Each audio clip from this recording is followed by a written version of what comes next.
Boa noite. Iniciamos, então, mais uma edição do SEALI Debate. Para quem não me conhece, eu sou Francisca Maciel, professora aqui da Faculdade de Educação, coordenadora do SEALI Debate, e minha área de atuação é na alfabetização e letramento. Nosso setor é alfabetização e letramento. O SEALI Debate, como acho que muitos de vocês já sabem, é uma ação de formação voltada para professores alfabetizadores, educadores e estudantes do curso de graduação envolvidos com o ensino da aprendizagem, da leitura e da escrita. Nesta edição de abril, o SEALI Debate aborda o tema planejamento da alfabetização como estratégia didáticas pode incluir todos os alunos.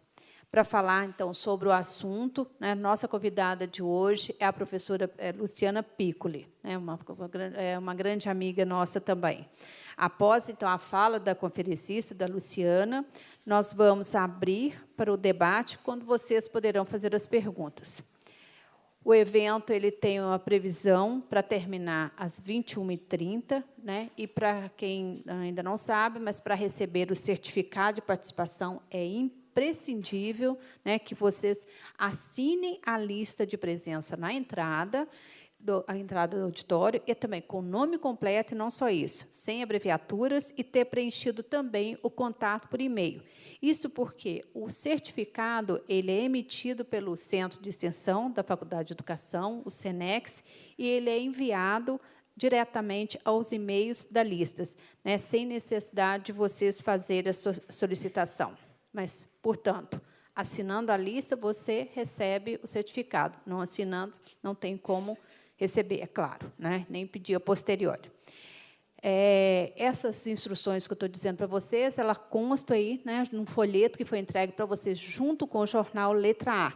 E, nessa edição que vocês receberam, a gente tem aqui nós somos brindados com uma entrevista com a professora Magda Soares Responde.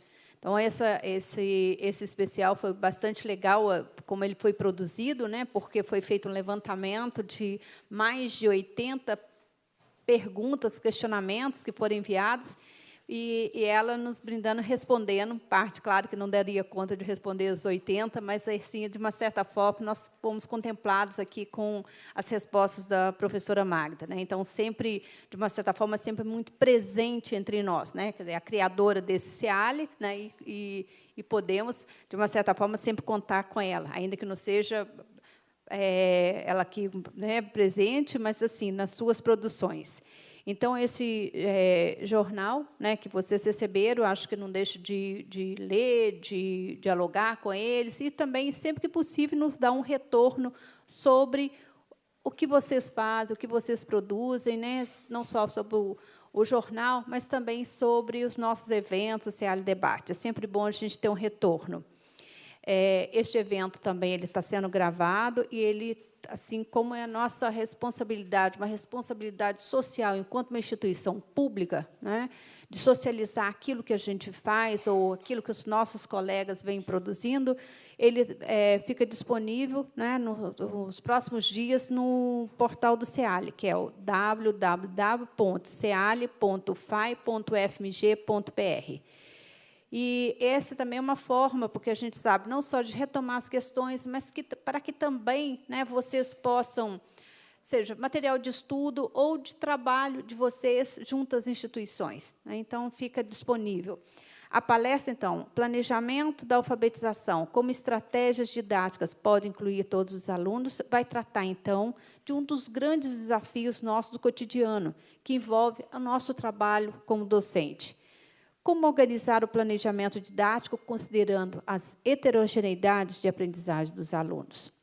Por meio, então, de apresentação das práticas pedagógicas desenvolvidas em turmas de alfabetização, serão aqui analisadas as potencialidades de planejamentos elaborados e de estratégias didáticas empregadas por professores em formação, na busca por incluir todos os alunos nas propostas voltadas ao ensino da leitura e da escrita. Eu acho que quando nós fizemos a proposta e a professora Luciana nos brindou com essa possibilidade, quer dizer, tem tudo a ver com o que a gente vem enfrentando, às vezes, no nosso cotidiano. Então, para isso, eu convido agora a nossa palestrante, né, para subir ao palco, a professora Luciana Piccoli.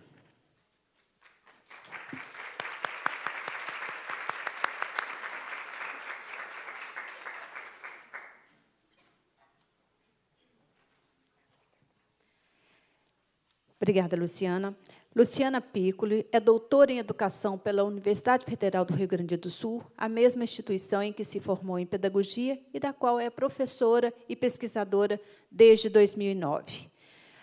Luciana publicou, em 2012, esse livro, Práticas Pedagógicas em Alfabetização, Tempo, Espaço e Corporeidade, escrito, né, em parceria com a professora Patrícia Camini. Atualmente, a Luciana é coordenadora da pesquisa O Estado do Conhecimento dos Estudos sobre Alfabetização no Rio Grande do Sul, 1975 a 2016. E é também, né, integrante da pesquisa interinstitucional Alfabetização no Brasil, o Estado do Conhecimento, né, que é coordenado por mim aqui na Faculdade de Educação, no CEALI. Então, eu passo agora, né, a fala à nossa colega, e desde já, muito obrigada, Luciana, por ter aceitado o nosso convite, para fazer, então, a sua conferência, a sua fala. Tá? E, após a conferência, nós abrimos, então, para o debate. Agradeço já a presença de vocês, e muitíssimo obrigada, Luciana, né, por ter aceitado. Obrigada. Obrigada especialmente a Francisca pelo convite, né? Trabalhei mais de perto com a Francisca na Associação Brasileira de Alfabetização, né?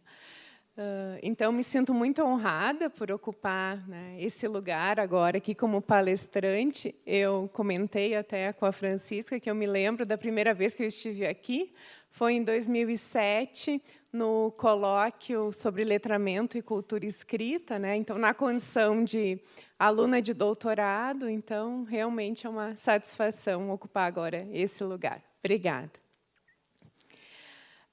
Bem, eu vou ficar de pé, porque eu preciso organizar aqui os slides.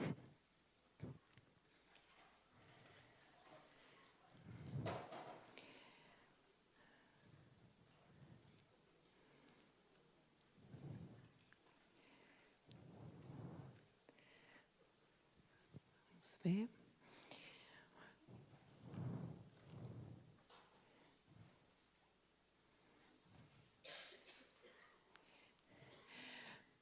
Bem, então, esse tema, planejamento da alfabetização, como estratégias didáticas podem incluir todos os alunos, né?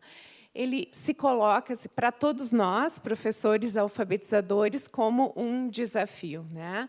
Então, eu selecionei então essa temática justamente em função da minha atuação hoje na Faculdade de Educação como orientadora de estágios dos anos iniciais. Então, essa questão sempre vem à tona no momento de início dos estágios de docência, nos momentos de planejamento. Então, é sobre esse assunto que eu gostaria de tratar no dia de hoje, né? Para isso, eu vou me apoiar no conceito-chave de diferenciação do ensino, também chamado de pedagogia diferenciada, ou diferenciação pedagógica, sendo dois os autores principais, os quais eu vou citar, então, aqui na minha fala. O Philippe Mérier é um francês, e o Philippe Perrenot é um pesquisador suíço. Então, ainda em relação a esse tema, é importante destacar que os exemplos que eu vou trazer aqui, eles advêm do meu trabalho na orientação dos estágios, né? Então, são exemplos pinçados dos diários de classe das minhas orientandas, né? E também dos trabalhos de conclusão de curso delas. Muitas alunas as quais eu oriento no estágio, Depois, então, desse período, no momento do TCC, elas decidem continuar investigando a própria prática docente ou voltam à escola para produzir novos dados junto às crianças, então há uma oportunidade de aprofundamento e de análise dessa prática. Então, os exemplos que eu vou mostrar aqui, eles todos têm o consentimento dessas alunas, né? E, em relação aos materiais das crianças, que eu também vou apresentar, eles tiveram ou os nomes retirados, né, ou os nomes modificados. Então, esses foram os cuidados éticos, né, em relação ao material apresentado. Bem,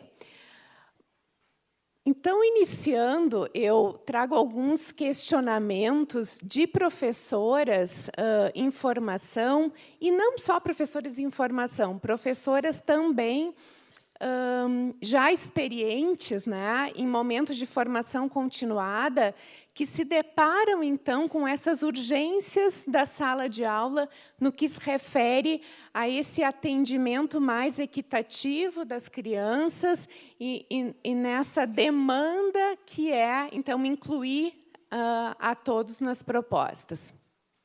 Então, perguntas como essa são muito recorrentes, né? Todos os alunos me chamam ao mesmo tempo durante as atividades. Como faço para atendê-los? Como planejar se tenho alunos que ainda não conhecem todas as letras e outros que já escrevem textos? Com 25 alunos em uma turma de primeiro ano, como posso fazer intervenções individuais? Tenho alunos que raramente terminam as atividades e outros que acabam tudo rapidamente. O que fazer? Então, eu imagino que essas também sejam perguntas que perpassam o cotidiano da sala de aula de vocês, né, professoras em formação. Então, no momento que eu coloco essas perguntas todas, né, também é uma responsabilidade grande minha estar aqui e atender essas expectativas de vocês, né? O que eu vou procurar mostrar aqui é o que nós temos feito na Faculdade de Educação para tentar atender a essas demandas dentro do estágio obrigatório, né? Então, essas perguntas, o que fazer e como fazer, elas são perguntas muito legítimas dos professores, né? E elas devem ser levadas com muita seriedade. E então, já anuncio ali uma primeira ideia do P. Renaud, que nos coloca hoje diante dessa questão contemporânea, que é o fato de que a progressão da turma já não é mais a nossa única preocupação, né?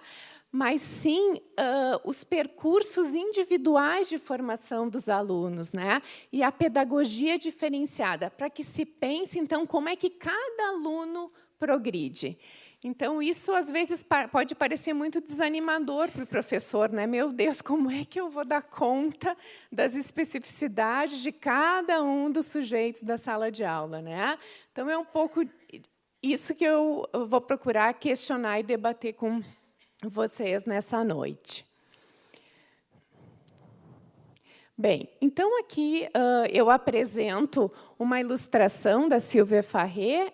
Essa ilustração foi capa de uma tese de uma colega nossa da Faculdade de Educação, da Maria Isabel Dalazen, e, naquele momento, então, ela utilizou essa ilustração para discutir assim, um pouco das continuidades e das rupturas entre a escola que ela conhecia quando criança, né, na década de 60, e a escola que ela passou a conhecer, então, quando, mais contemporaneamente, visitava as alunas no estágio de docência, né? Então, ela vai discutir ali algumas marcas culturais, a diferença dos trajes das crianças, uma outra relação com a professora, uma outra relação entre os alunos, né?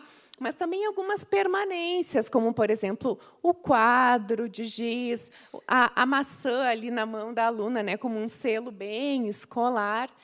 Mas essa imagem também ela nos provoca essa ideia da heterogeneidade, né, da diversidade, que é, então, uma dessas urgências, né?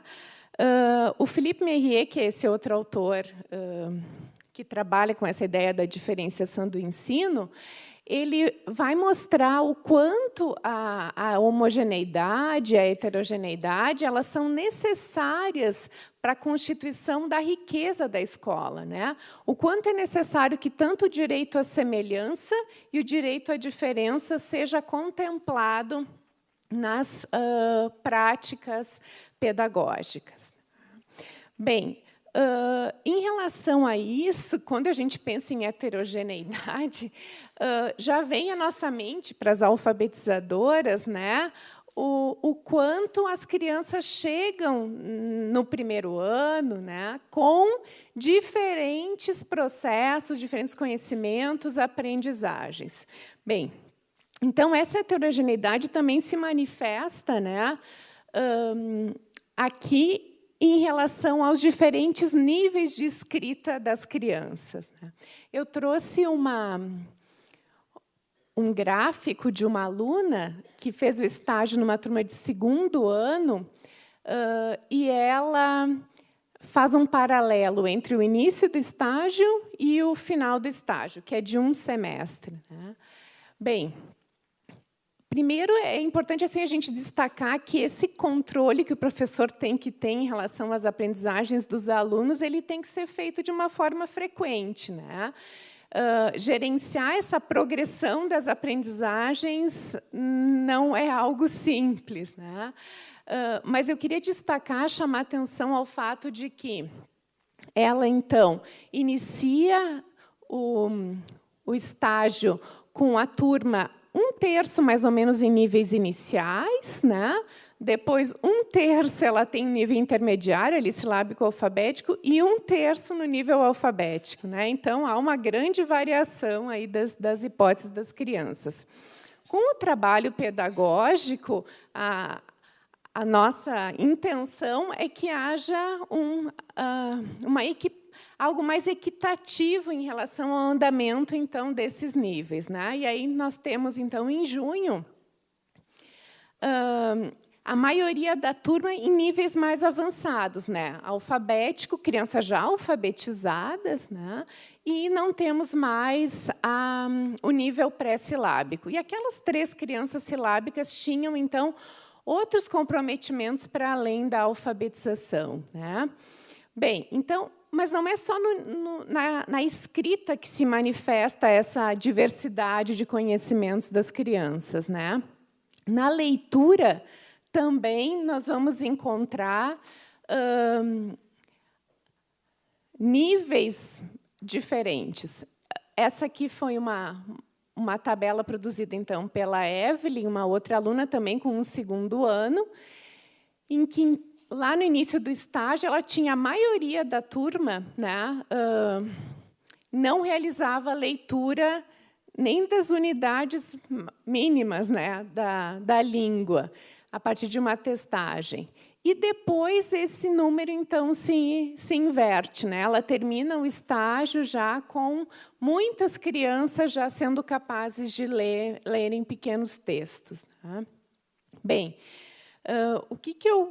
a minha intenção de discutir com isso, né, é que o professor tem que construir essa competência de administrar a progressão das aprendizagens. Tá?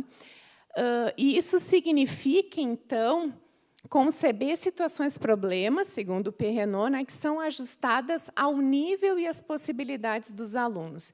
Então, por que a gente insiste tanto, né, nesse diagnóstico inicial e que depois se continue fazendo avaliações em relação ao desempenho das crianças na leitura e na escrita, né? Porque é isso que vai possibilitar a orientação das ações docentes, né? As escolhas pedagógicas. O Perrenot, então, coloca 2 desdobramentos para essa administração dessas situações, né? Então, primeiro, seria contemplar que as propostas pedagógicas, elas, em sua maioria, ele vai dizer que, a grosso modo, deveriam contemplar o nível médio da turma, né? Então, pensar, bom, a maioria da minha turma, no caso ali da turma da Evelyn, né? Eu tenho muitas crianças que não leem na turma, então a minha docência vai ser orientada para ajudar essas crianças construírem os conhecimentos em relação à leitura, né? E que essas intervenções, essas práticas, elas vão precisar funcionar dentro da zona de desenvolvimento proximal, que é o conceito vigotskiano. E também que é necessário fazer um ajuste, então, de cada uma dessas situações para as crianças de outros níveis, né? Então, crianças que estão além desse ritmo, desse nível médio da turma, como aquelas crianças que já leem palavras e pequenos textos, elas precisam ser desafiadas a continuarem o seu avanço, né? Bem, então, diante disso, assim, de tantas necessidades que o professor precisa dar conta, né, em relação à heterogeneidade das aprendizagens, né, aos diferentes níveis, à progressão de cada aluno, dar conta das habilidades de leitura, de escrita, da apropriação do sistema alfabético, né, algo que também eu tenho procurado discutir é como é que todas essas questões são contempladas nos nossos currículos da pedagogia, né? Então, esse quadro ele advém de uma publicação de 2015 na Revista Brasileira de Alfabetização, em que eu realizei um estudo assim, das universidades públicas da região sul, e na busca assim, por quais disciplinas efetivamente tinham abordagens direcionadas à formação do alfabetizador, né? E qual não foi o meu espanto quando se chegou a esta média aqui, né? Então, 6,61% das disciplinas do curso de pedagogia são direcionadas à formação do professor alfabetizador, né? Conversando com algumas outras pessoas de outras universidades, assim, eu, pelos relatos, percebi que essa não é uma situação tão distante das outras instituições, né? Mas a Francisca aqui mencionou a professora Magda Soares, e a gente pode assim rememorar todas as publicações em que ela advoga a favor de uma especificidade para a formação do alfabetizador, né? Acho que esse quadro mostra a urgência e a necessidade de se realizar isso, né? Então, são muitas os conhecimentos que um professor precisa adquirir para ele se formar como alfabetizador, e os nossos cursos hoje de pedagogia, que têm um caráter muito generalista, né, vão dar conta, na minha concepção, dessa formação de forma parcial, né, porque hoje o nosso curso forma um alfabetizador, né, um professor, um pedagogo, melhor dizendo, que tem habilitação para atuar em muitas áreas, na educação infantil, nos anos iniciais, na educação de jovens e adultos, na gestão, na educação social, né?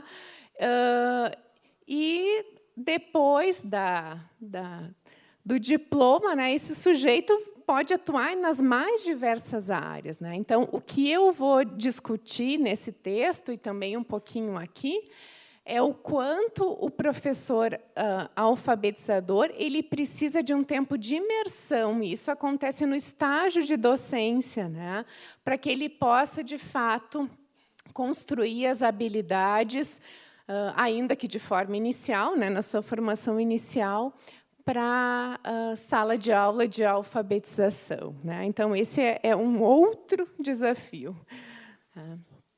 Bem, então, considerando que a gente precisa, ao longo da graduação, estudar muito situações didáticas para tentar entender o funcionamento, né, dessa amplitude que é a demanda que um professor alfabetizador enfrenta no seu dia a dia, né, uma das alternativas que a gente tem buscado é trabalhar com a ideia do saber didático da Delia Lerner, que é uma pesquisadora argentina, né? Então, ela vai dizer que a formação do professor, né, e aqui eu posso dizer do alfabetizador, vai se dar no sentido do saber didático, né? Então, para acessar isso, é necessário que haja uma relação entre o professor, o aluno e o objeto de ensino-aprendizagem. Isso ela vai chamar de triângulo didático, tá? E é através dos registros de classe que se chega, então, a acessar esse triângulo, né? Bem, e ela coloca que analisar esses registros de classe deveria ser a coluna vertebral da formação docente. E é um pouquinho disso que nós temos tentado fazer nas nossas poucas, que são 3 disciplinas de linguagem e educação na nossa graduação, e também, então, no estágio de docência. Bem, para isso, então, nós temos utilizado muitos diários de classe das alunas, e aqui eu escolhi um diário de classe bem rechonchudo, né, para mostrar assim, que o trabalho da estagiária é muito intenso, né,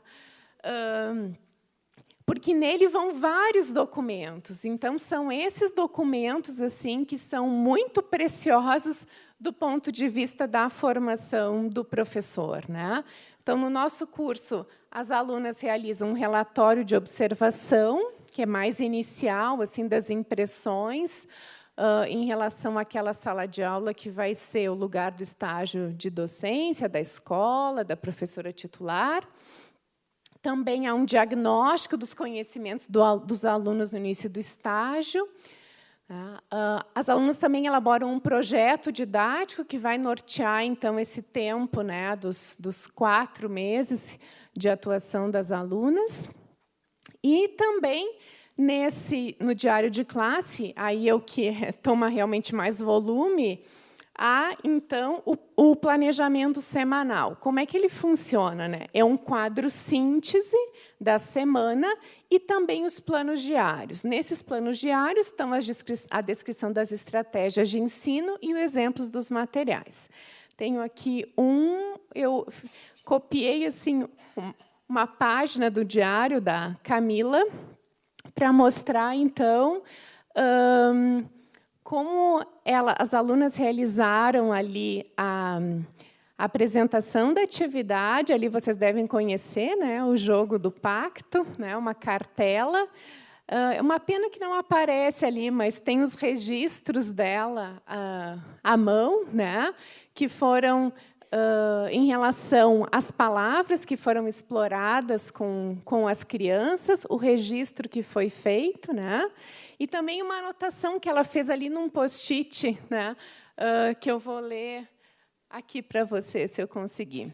Aproveitei o jogo e a sistematização para fazer muitas explorações. E depois ela desenvolve isso mais nas reflexões que estão dentro do diário, né? Então, a gente entende assim o diário de classe como realmente um documento que ele não deve ser assim esterilizado, higienizado, mas ele deve ser muito útil, ele deve ser contaminado pela prática docente, né? Então, ele tem que ser um instrumento, de fato, de trabalho do professor. O diário de classe, então, também contempla os registros diários e semanais do ocorrido. Então, comentários sobre o dia, anotações, falas das crianças, né, fotografias. Aqui tem um exemplo do diário da Evelyn, em que ela realizava muitas atividades de publicização dos textos das crianças, né? E isso era um evento muito esperado pelas crianças. Ali tem a anotação em relação à Flávia, né, que era uma menina bastante envergonhada, e, nesse dia, os colegas incentivaram muito e ela realmente foi lá e leu o texto, né, e os colegas aplaudiram. E aqui o Guilherme, né? Ele era um menino muito ansioso para aprender a ler. E aí, quando ele se sentiu pronto, ele conseguiu ler o texto, ele disse isso para a professora: eu vou ser bem corajoso e vou ler na frente de todo mundo. Então, ela colocou, lendo tudo. Bem, então, o diário vai ter muito desse percurso da professora em formação e também dos alunos, né? Além disso, tem uma reflexão semanal e o diário termina com uma análise geral do estágio e a avaliação das aprendizagens dos alunos. Bem,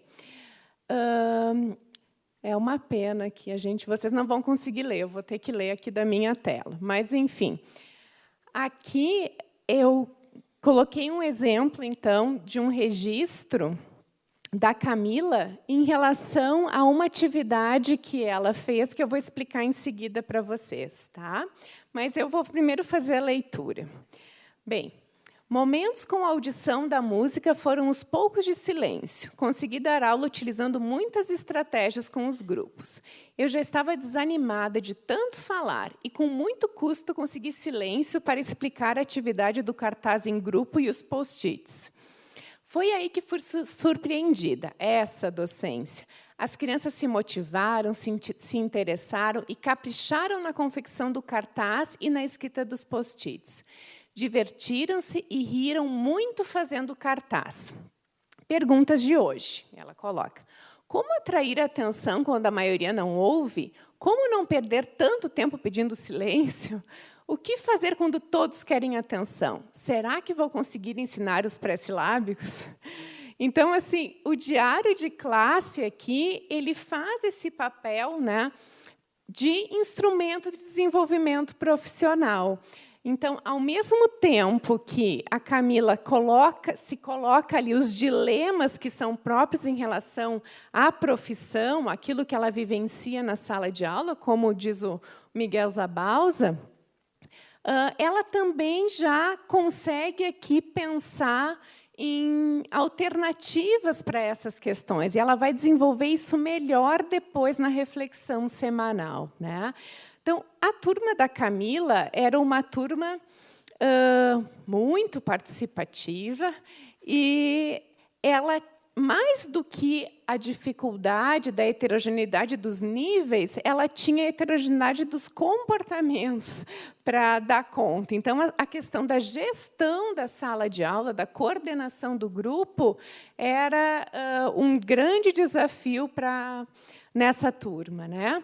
Então, o que ela propôs nesse dia sobre o qual ela faz esse registro? Bem, ela tinha organizado a turma por grupos, eram 6 grupos, né? Então, ela decidiu, nesse dia, fazer um trabalho a partir da música Planetinha, e essa música termina com a pergunta: o que é que uma criança poderá fazer de bom para proteger a vida e salvar o que restou? Né? Então, as crianças receberam a letra da música, a professora tinha o cartaz, cantaram, né? Viram a composição em estrofes, né? Foi feita toda essa exploração, pintaram palavras-chave.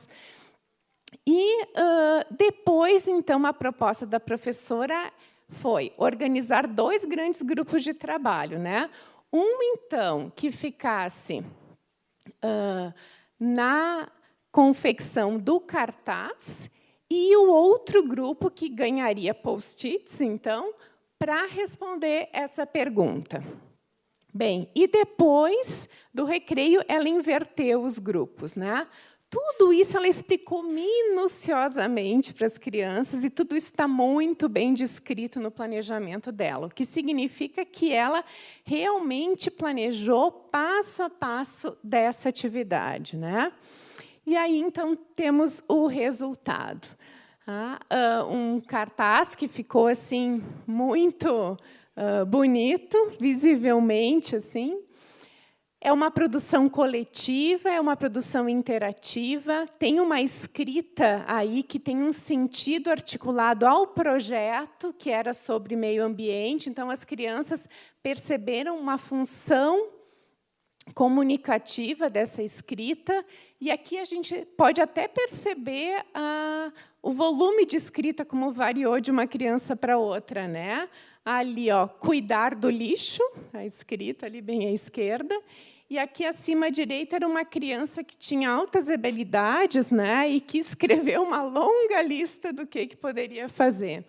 E esse cartaz, então, era interativo, tinha uma caneta penduradinha ali, né, com uma corda, não sei se vocês enxergam, e aqui até tem a produção de uma menina de uma outra turma, né, que fez a interação com o cartaz. E aqui tem, então, a reflexão semanal da Camila. Eu vou fazer a leitura. Durante toda a aula, até a hora da produção do cartaz coletivo, eu estava preocupada sobre como eu ia gerir a construção do cartaz e a escrita dos post-its, ainda mais sabendo que a produção do cartaz teria que ser no chão. Contudo, fui em frente com meus objetivos. E não é que a atividade deu certo? Reflito. Por que deu certo? Acredito que consegui fazer uma explicação oral clara, expliquei o que cada um faria. 3 grupos de confecção do cartaz, 3 grupos na escrita dos post-its. E, após o recreio, invertem-se os afazeres do grupo. Também porque tanto a confecção do cartaz como a escrita dos post-its são atividades que interessam as crianças e elas gostam de fazer. Além disso, as crianças sabiam que o cartaz seria exposto no corredor da escola e que outras pessoas poderiam contribuir, colando post-its neles. O sucesso da atividade deu-se por meio da escolha de estratégias corretas. A atividade também possibilitou que as crianças adquirissem conhecimento e elas mesmas perceberam isso. Então, acho que eu queria mostrar para vocês o quanto aqui o movimento do planejamento bem detalhado, do registro diário da reflexão semanal, ajudam as professoras a organizar e a prospectar ações, né, deliberar ações para resolver as situações, conflito das suas salas de aula, né?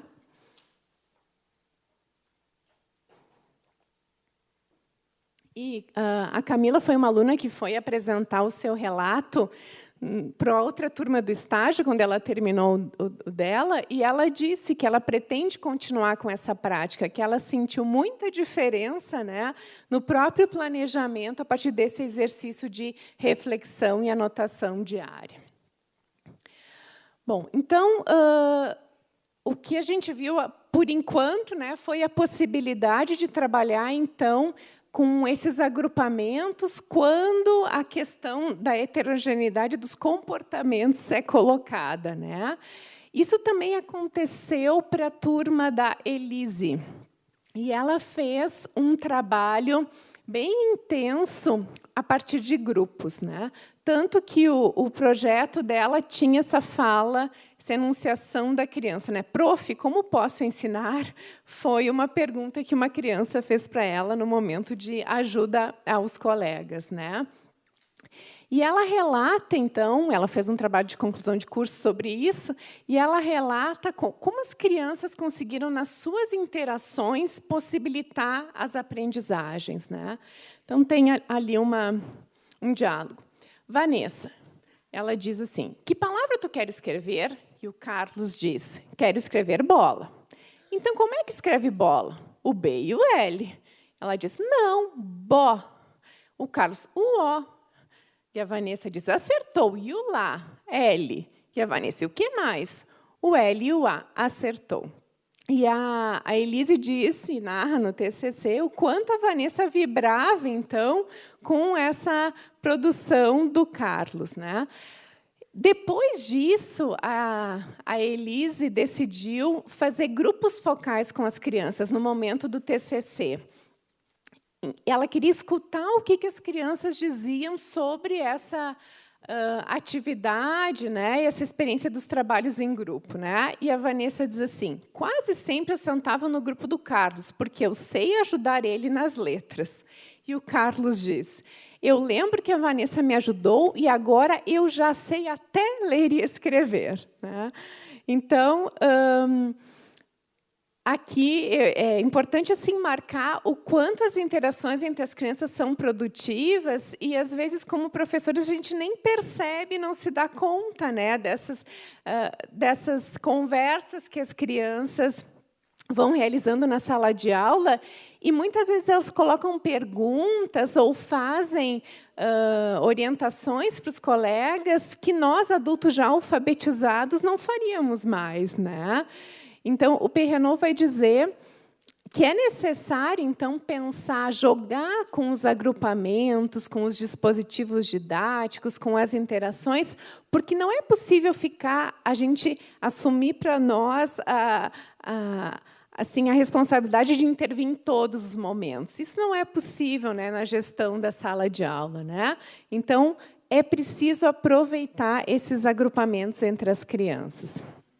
E também, assim, a Elise investiu muito em desafios para os grupos, né? Porque é bastante diferente a gente entender que trabalhar em grupo é sentar em grupo, né? E, de fato, ter um objetivo, um desafio para ser resolvido no grupo. Como eu faço as visitas de estágio, nesse dia eu tive a sorte de estar presente ainda. Então, as crianças já tinham explorado bastante esse poema Bola de Gude, do Ricardo Azevedo, e, nesse dia,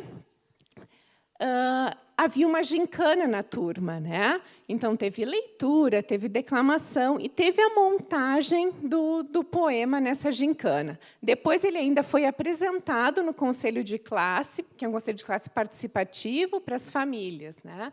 Então, teve todo um envolvimento para que as crianças conseguissem interagir no grupo, né, a partir de um desafio que fosse comum, né?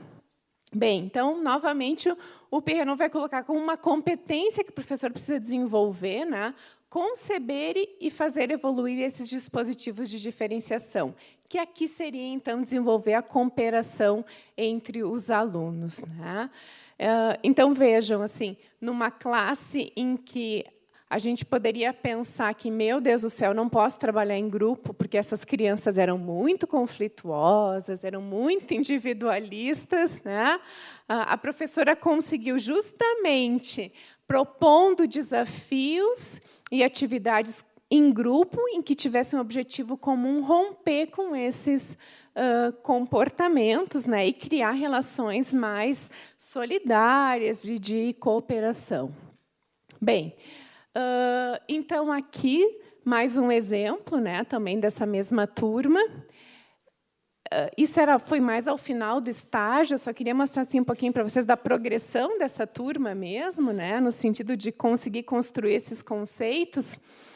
Aí o Marcos diz assim: Paulo, a gente já está na atividade, nos ajuda aqui, que depois a gente te ajuda a copiar a data. Porque o Paulo chegou atrasado, né? Então, a professora já tinha passado o roteiro e já estavam na primeira atividade. Daí o Paulo tá, daí o Marcos.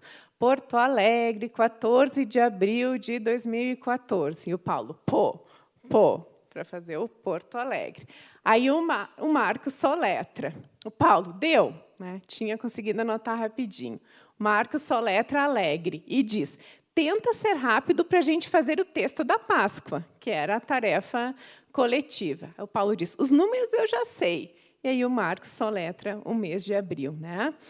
Então, aqui mostra assim, o quanto as duas crianças, né, elas tentaram cooperar para atingir um objetivo comum, né? Então, bom, eu te ajudo a copiar o roteiro, porque a gente precisa de ti para fazer o trabalho, que é o trabalho do grupo, né? E aí, lá na atividade de pesquisa que a Elise fez no semestre seguinte, nos grupos focais, o Marcos diz assim: no começo eu era atrapalhado, e aí os meus colegas ajudaram, e depois até eu já estava ajudando. Tá?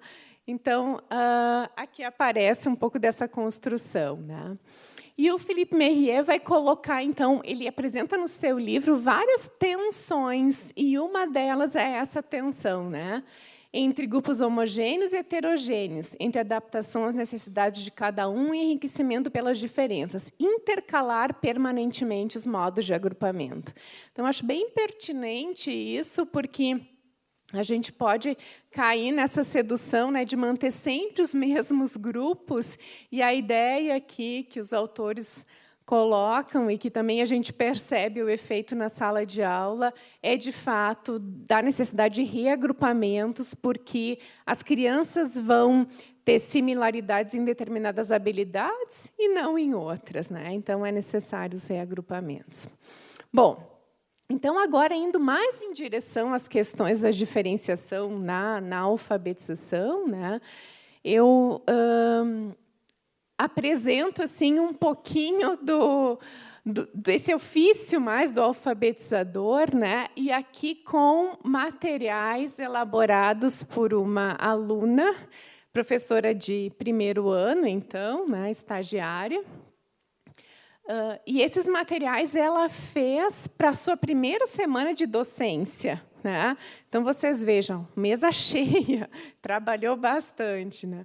A gente, no estágio, nós somos em mais professoras orientadoras, e uma delas sempre diz, né, que ainda nós não temos certificado para pai, mãe, namorado, no caso da Laura, sogra, que também ajuda a confeccionar os materiais, né? Mas quem é alfabetizadora sabe que isso realmente é um trabalho muito minucioso, artesanal, que demanda muito tempo e investimento, né? Então, isso aqui é o trabalho de uma semana, aqueles lápis, cada criança recebeu com a letra inicial do seu nome, né? Ela trabalhou com o livro A Caixa Maluca. Ali dá para ver uns prendedorzinhos assim nas letras iniciais das palavras, né? Então, muitas atividades que ela mesma vai analisar em seguida que tem um efeito positivo nas aprendizagens e nas práticas das crianças, né? Então, esse conceito do Joaquim Douso, de engenharia didática, ele é bem pertinente, porque ele vai dizer assim, que o professor, muito mais do que colocar em prática materiais, ele tem que aprender a criar, né, e adaptar dispositivos didáticos, né? E esse é um tempo que a escola pública não nos dá, né, como professores de sala de aula. É algo que a gente ainda precisa usar outros turnos para planejar. Então, essa já é uma defesa que eu faço, né? O quanto a gente, como política pública no Brasil, precisaria avançar nos tempos, né, dentro da escola para planejar e para elaborar materiais didáticos de qualidade, né? Bem, então, aqui temos as crianças, então, em ação, né? Ali naquela foto, bem da esquerda, dá para ver o menino, tem o G, né, o lapisinho com o G. Também é uma pena que a gente não consegue enxergar, mas ele está escrevendo o nome dele num papel manteiga, né, a partir de um modelo de escrita do nome oferecido. Então, a gente vê aqui tinta, palito, tecido, né? Ali em cima, o menino tem um cotonete na mão, ele tinha um potinho com anilina e pintava para traçar a letra, né? Então, tem todo um investimento aqui da professora para oportunizar essas crianças experiências que elas não tiveram na educação infantil. Porque essa turma, são crianças que não cursaram, né, nenhuma etapa da educação infantil, crianças que muitas delas não conheciam as letras e também não escreviam o nome próprio, né? Então, aqui um investimento da professora em possibilitar esses materiais todos. Esse aluno aqui, vocês podem ver o traçado da letra dele, né, do Henry ali. O R, ele fazia um círculo e colocava duas hastes. É muito comum esse traçado inicial do R, né? E aí essa professora fez muitas intervenções com essa criança, né? E depois, então, logo em seguida, ele começou a escrever o R e o N também, né, traçado corretamente. E a professora elogiou muito, tanto ele, que ele agora diz várias vezes para ela: prof, eu quero fazer o meu R lindo. Então, ele é muito motivado com isso. E essa é uma reflexão da própria Laura, né? Destaco a satisfação em perceber o envolvimento das crianças em todas as atividades propostas e a importância de materiais qualificados para a alfabetização. Além disso, o material não é potente sozinho, mas intervenções que são feitas a partir dele e, nos momentos certos, tornam as atividades mais significativas e desafiadoras. Então, acho que ela coloca muito bem, né? O quanto, quando, por exemplo, a gente troca um material com uma colega, isso não significa que ele vai ser utilizado da mesma forma, e nem deve, né? Então, o material em si diz muito pouco sobre a ação pedagógica de uma professora, né? Mas somente assim o cotidiano, o acompanhamento diário é que a gente pode verificar realmente a potencialidade dos materiais didáticos, né? Bem, então, esse conceito de diferenciação pedagógica, né, para o Philippe Mérier, ele é um conceito aberto, né? Então, um procedimento aberto, vetorizado por objetivos comuns e regulado pela observação em tempo real dos alunos. Essa é uma questão bem importante para esses pesquisadores, assim, que vão usar esse termo, né, da observação em tempo real, né? Mas uma observação que está o tempo todo almejando uma avaliação que eles chamam de formativa, né? Que é uma avaliação que ajude o aluno a aprender. É como é que eu observo o meu aluno para pensar formas de intervenção que vão ser mais potentes para ele. Então, ele vai dizer que a diferenciação pedagógica se coloca nesses 3 níveis, né? O professor tem que desenvolver a capacidade de alternar diferentes métodos ao longo do tempo. Então, essa ideia de que a gente aprende por aproximações sucessivas, né, que não é de uma hora para outra que a gente constrói um conhecimento, que isso leva certo tempo e exige metodologias variadas, reapresentações variadas, né? A necessidade, então, de organizar tempos de trabalho individuais, como o tempo lá que eu tenho para sentar com o Henry e ensinar o traçado convencional do R, né?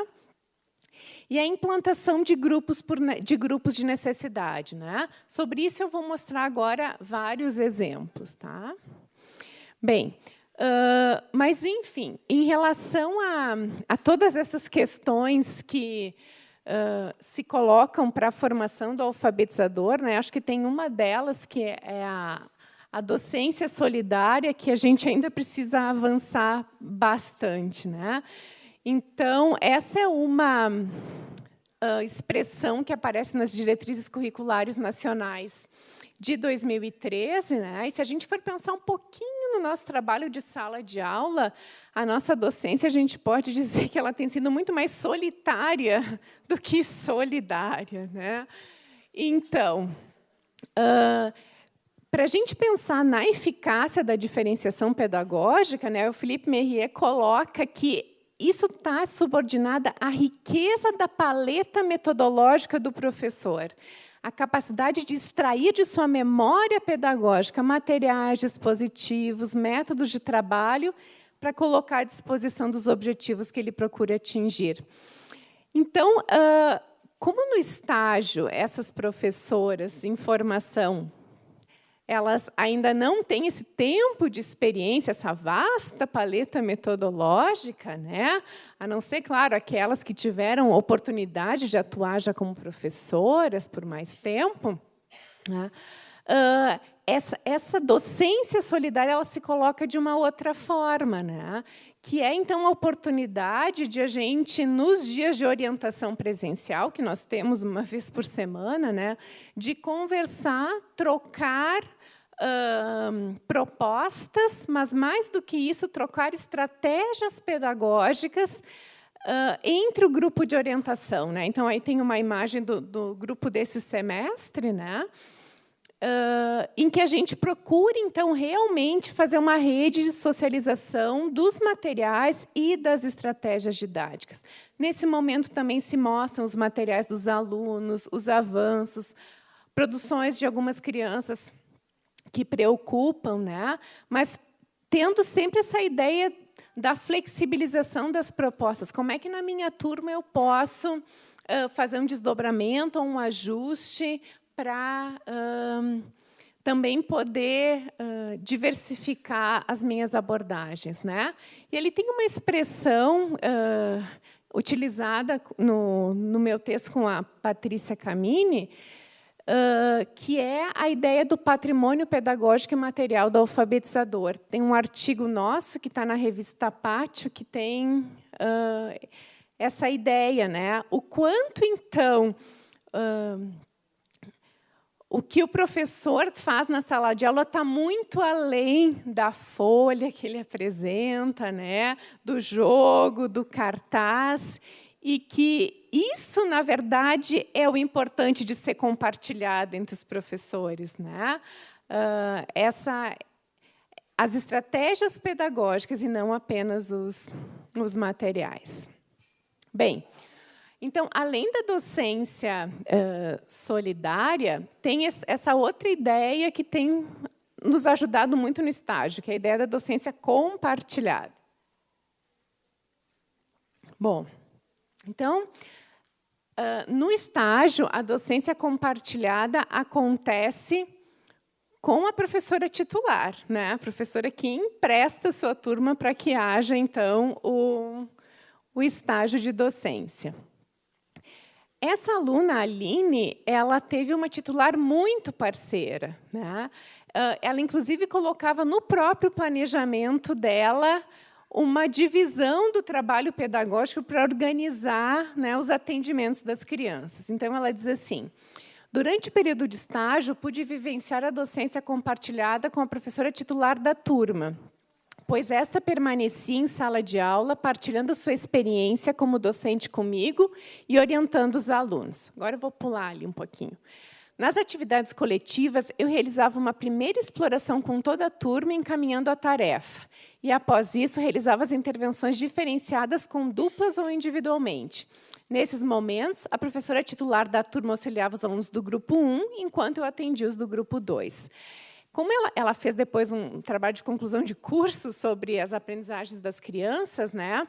No trabalho de conclusão, ela diferencia as crianças que estavam em níveis mais iniciais e mais avançados por esses números, né? Enfim, aqui, então, se coloca essas boas práticas de docência compartilhada, mas a gente sabe que, muitas vezes, não é assim que o estágio de docência acontece, né? Mas a gente tem tido muita sorte com as professoras com as quais a gente desenvolve e nutre essas parcerias, o que é muito bom. Bom, em relação, então,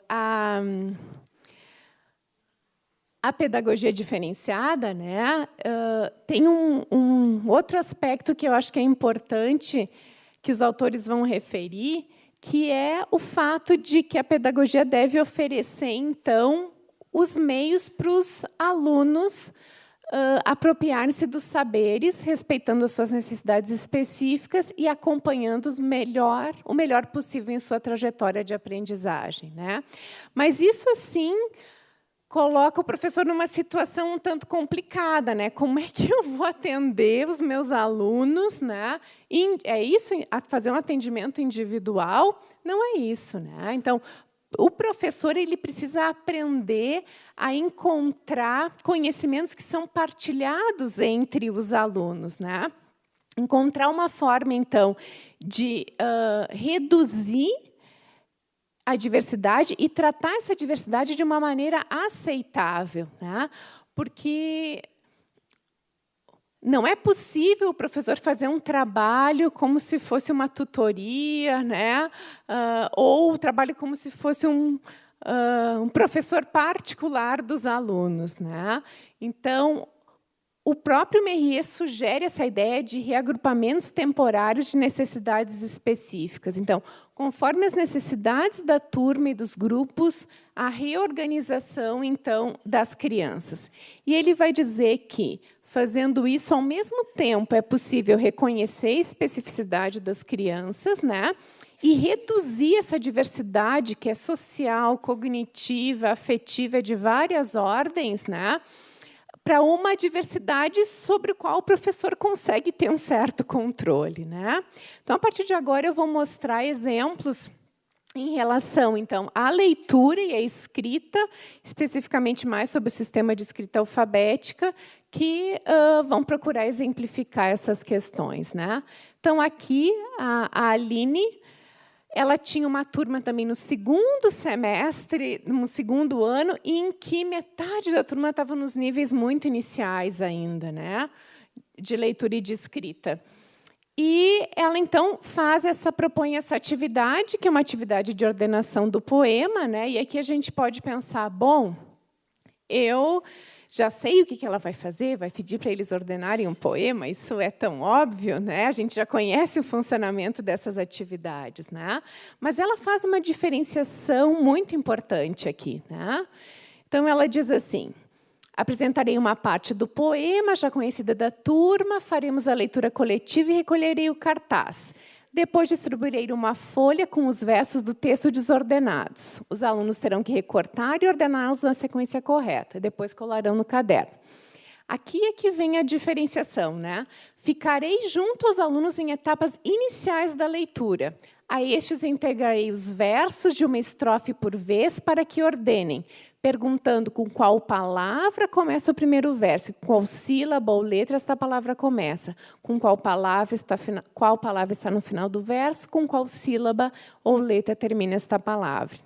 Então, o que ela faz aqui é de bastante sensibilidade, né? É se dar conta que os alunos dela, em níveis mais iniciais, não vão conseguir ordenar o texto todo de uma vez. Então, ela já planeja aqui entregar uma estrofe só para esses alunos e para os outros que teriam condição de resolver a tarefa com mais autonomia, esse tempo em que ela poderia, então, se dedicar a esses alunos que mais precisariam da atenção dela, né? Então, aqui tem uma atividade de ordenação de textos, em que há agrupamentos, etapas e intervenções diferenciadas a partir de uma mesma atividade material. Tá? Então, esse seria um exemplo, né? E aqui é muito legal, ela faz uma análise, eu vou ler só o primeiro pedaço, né? Percebi que esses alunos estavam entusiasmados, pois conseguiam também realizar as atividades ao mesmo tempo em que os alunos do grupo 2 se interessavam em tirar dúvidas e me solicitavam que corrigisse, colocando certo de caneta em seus cadernos. Estes alunos que eram acostumados a copiarem a resposta em suas folhas ou ficavam com a atividade incompleta, diziam: terminei. Show, prof, consegui sozinho. Me pergunta, porque agora eu sei. Então, aqui ela coloca, né, que todo esse investimento dela na diferenciação tem um efeito muito positivo nas aprendizagens das crianças, né, que é aqui a possibilidade de experienciar o sucesso, né? Crianças que estavam tão acostumadas, né, a vivenciar o insucesso conseguem aqui externalizar isso, né? Me pergunta porque agora eu sei. E essa pergunta até foi título do TCC da Aline, né? Bom, o Pirrenot, por sua vez, ele vai colocar a diferenciação muito a serviço dos grupos desfavorecidos dentro da sala de aula, né? Então, ele vai dizer explicitamente, né? Favorecer os desfavorecidos de forma ativa, explícita e legítima em nome da igualdade de oportunidades, né? Ele também vai dizer, então, que o professor tem que aprender a otimizar situações de aprendizagem e, prioritariamente, aquelas que a escola propõe aos alunos que estão mais distantes dos objetivos ou que têm mais dificuldade para aprender, né? E essa frase já é bastante conhecida dele, né? Organizar as interações de modo que cada aluno seja colocado constantemente, ou, no mínimo, com muita frequência, de situações didáticas mais fecundas para ele, né? Então, isso exige um olhar muito observador do professor e intervenções também específicas. Aqui eu vou mostrar um exemplo, né? Essa aluna também, eu tive a oportunidade de visitá-la no dia que ela estava desenvolvendo essa atividade, e esse poema, então, foi lido pelas crianças. As crianças já conheciam esse livro, Mais Respeito, Eu Sou Criança, é uma coletânea de poemas. Em um outro dia já tinha sido lido um poema. Então, exploraram ali, vocês podem ver o espaçamento entre as palavras, a estrutura nas estrofes, né? E ela depois, então, chama algumas crianças ao quadro para realizar buscas de palavras, né? O que eu estou querendo assim marcar aqui é que isso não acontece assim sem uma intenção da professora e sem um planejamento prévio, né? Isso está lá no planejamento dela, que é revisado, orientado, claro, né? Então, ela pensa assim: para crianças que ainda não leem, Lucas, pode vir no quadro e procurar a palavra criança no título? Vamos ajudar o Lucas. Com que letra começa a palavra criança e com qual letra termina? Para crianças que leem palavras, né? Mariana, pode vir no quadro e procurar a palavra infância no poema? Para crianças que leem textos. Renata, pode vir no quadro procurar e ler para nós o verso no qual está escrito que os adultos se esqueceram de como é ser criança? Então, aqui tem um ajuste do ensino, né? Tem o que o Perrenot vai chamar, né, que é uma individualização dos percursos de formação. Então, eu vou dar a oportunidade que as crianças sejam colocadas em situações que elas tenham conflitos, sim, mas que elas tenham também sucesso e condição de resposta, né? Porque muitas dessas crianças não querem vir ao quadro porque elas acham que elas vão ser colocadas numa situação constrangedora perante os colegas, né? Bem, então aqui a gente tem leitura de textos com perguntas diferenciadas e direcionadas à inclusão dos alunos.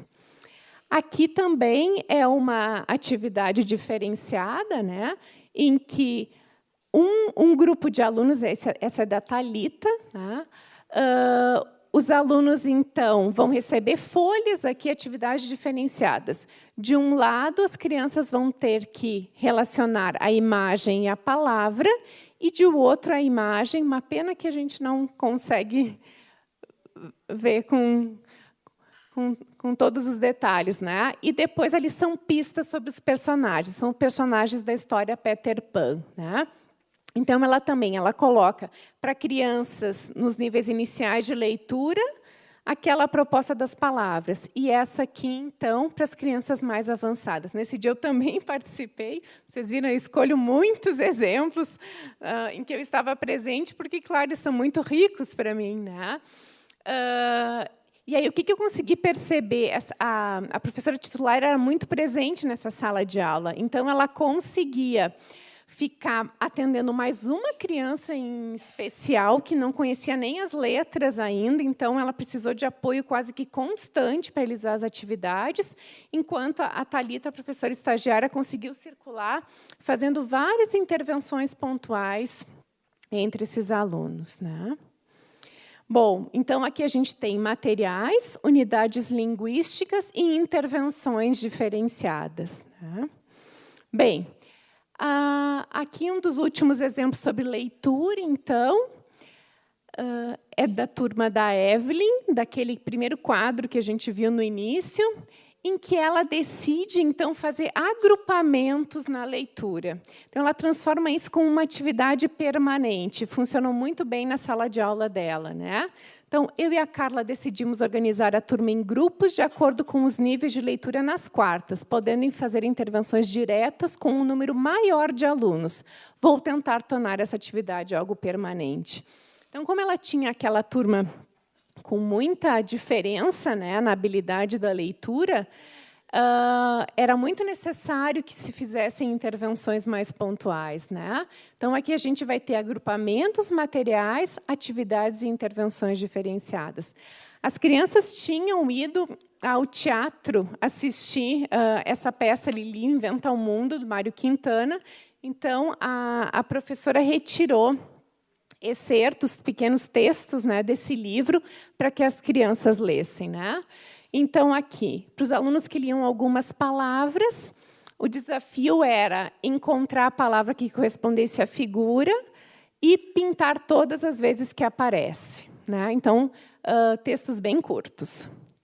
Para os alunos que liam pequenos textos, eles tinham que realizar a leitura do poema, conversar no grupo e responder uma pergunta, né, que era diferente para cada um dos textos.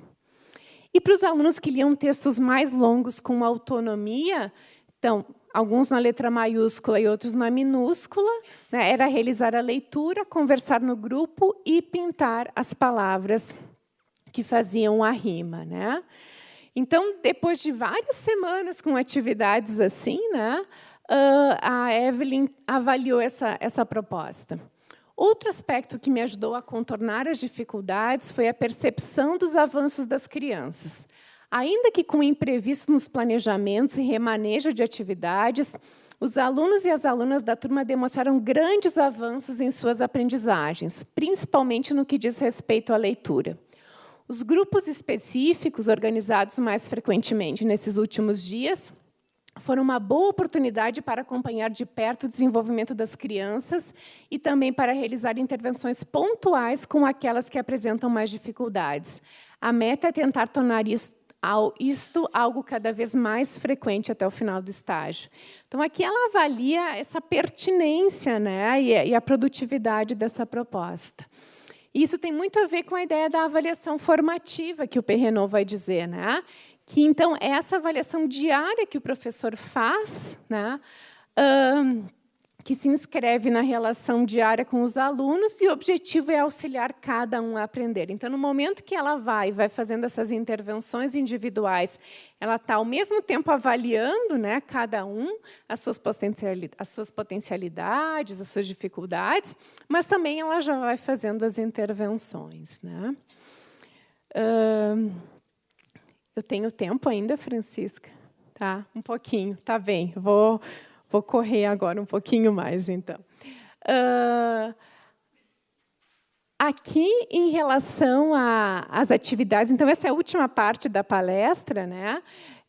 Em relação, então, aos níveis de escrita, às questões de apropriação do sistema de escrita alfabética, esse é um esquema do nosso livro, meu e da Patrícia, em que a gente procura, então, mostrar onde é que a consciência fonológica aparece, né, em relação à competência metalinguística e aos outros níveis. E esse gráfico, assim, ele nos ajuda muito a poder fazer relação com algo que o Arthur Moraes discute no seu livro de 2012 e também no texto de 2013, que é a relação que há entre níveis de consciência fonológica, né, as habilidades metalinguísticas e o sistema de escrita alfabética. Então, a gente tem tomado isso na Faculdade de Educação para organizar as ações pedagógicas de ensino do sistema de escrita alfabética, né? Então, ele vai dizer que, nos estudos que ele tem feito, né, para se chegar, então, à hipótese silábica quantitativa, as crianças, elas precisam separar e contar as sílabas orais das palavras, mas também comparar palavras quanto ao tamanho. O jogo Batalha de Palavras ilustra muito bem isso, do pacto, né? Silábica qualitativa, ou silábica alfabética e alfabética, então, produzir, identificar e produzir palavras que começam com a mesma sílaba ou que rimam. E, para se chegar à hipótese silábica alfabética ou alfabética, as crianças precisam identificar palavras que começam com o mesmo fonema. Claro que isso, gente, não é só isso que é necessário para que a criança consiga construir todas aquelas propriedades que o Arthur Moraes cita, né, no livro dele, aquelas 10 propriedades. Mas isso tem respondido, do nosso ponto de vista, assim, aos alfabetizadores, o que se pode fazer didaticamente a partir da identificação dos níveis de escrita das crianças, né? Então, muitas atividades assim as alunas têm feito, em que há, então, montagem de palavras com agrupamentos, materiais e intervenções diferenciadas. Então, para crianças dos níveis iniciais de escrita, pré-silábicas, silábicas, elas têm a oportunidade de encontrar nesses pedaços, né, as partes orais das palavras, as sílabas, galinha, né? Porque essa segmentação oral, elas já dominam. E para as crianças que estão nos níveis mais avançados, então, é a ordenação das letras, né? E o bacana é isso em relação à flexibilização, né, que aqui a gente tem um exemplo de outra aluna, em que ela, então, utiliza essas duas ideias, mas ela junta com uma terceira, que é com a pista pela imagem, né? Vocês estão vendo ali onça e serpente, para ser montada com o desenho como sendo a pista, né? Por quê? Nessa sala ela tem duas crianças com necessidades especiais, né? Duas crianças que o objetivo maior delas nesse momento é que elas permaneçam em sala e realizem as atividades, né? Então aqui tem um percurso diferenciado, objetivos diferenciados para essas duas crianças. E ela coloca isso bem na descrição da atividade, né? Bem, aqui também é um outro desdobramento, né, em que as crianças elas precisam então organizar a escrita a partir marcando então os pedaços sonoros nas bolinhas das palavras, né? Essas são bem para crianças dos níveis iniciais, né? E depois, ali mais embaixo, que as crianças que já estão usando letras com valor sonoro correspondente possam contemplar a escrita da sílaba mais aproximada da forma convencional, né? Essa atividade é bastante diferente daquela atividade comum de letras faltosas, né? Que muitas vezes ela não ajuda as crianças a se darem conta dessa relação com o pedacinho sonoro das palavras, né? Que ela aqui se coloca de outra forma, tá? Então, também materiais, agrupamentos e intervenções diferenciadas. Bom, aqui então também eu trouxe uma atividade para mostrar para vocês o quanto numa mesma proposta também é possível incluir alunos diferentes, né? Aqui vocês vão poder depois olhar melhor os slides quando eles forem disponibilizados, né? Mas aqui mostra como crianças de diferentes níveis conseguiram realizar a mesma atividade com hipóteses diversas, né? E a Alessandra discute isso. Outro aspecto que gostaria de analisar são os efeitos das atividades de alfabetização planejadas. Em pouco tempo, pude perceber diferenças nos alunos que estavam no nível pré-silábico. Eles estão, sim, com a intervenção adequada, escrevendo silabicamente. Em momentos de atividade de consciência silábica, pude perceber que os alunos precisam de intervenções específicas. Então, aqui um pouco dessa ideia assim, que a gente tem, que, meu Deus, é tão custoso, é um processo longo, demorado, com crianças que não têm outros comprometimentos, né, de outras ordens, essas atividades têm mostrado efeitos bastante rápidos em termos de tempo com as crianças, né? Bom, em função do tempo, eu vou passar o próximo slide, né? Aqui também. Aqui, então, eu queria destacar uma outra proposta de mais uma aluna nossa, né, em que ela faz uma intervenção bem específica em relação a uma análise de palavra para uma aluna, né? Ela está usando aquela atividade da janelinha, né, e as crianças vão ter que descobrir a palavra princesa, né? Então, ela vai dizer assim, naquele momento ali no meio do parágrafo, perguntarei para a aluna Luísa que letra é aquela, mesmo que os alunos já tenham dito, para lhe dar a oportunidade de participar de um conhecimento que ela domina. Então, aqui também tem uma sensibilidade grande do professor, né? Então, são perguntas diferenciadas e direcionadas à inclusão desses alunos, né? Então, perguntar algo para uma aluna que também tinha muita resistência de ir à frente, de ir à classe, de participar, por receio de não acertar a resposta esperada pelo professor, né? Bem, aqui eu só vou mostrar, então, dois momentos de duas crianças com necessidades especiais, né? E aí eu já estou encerrando, porque eu sei que passei do meu tempo. Bem, então aqui nós temos as conquistas do Tiago. Então, o Tiago era um aluno de uma turma de primeiro ano, né? Ele tinha um diagnóstico de autismo, e também aqui a professora se deu conta que ele gostava de muitos meios de transporte e também de palavras assim que para nós não seriam palavras que a gente pensaria para usar na alfabetização, né? Por exemplo, como tarântula, né?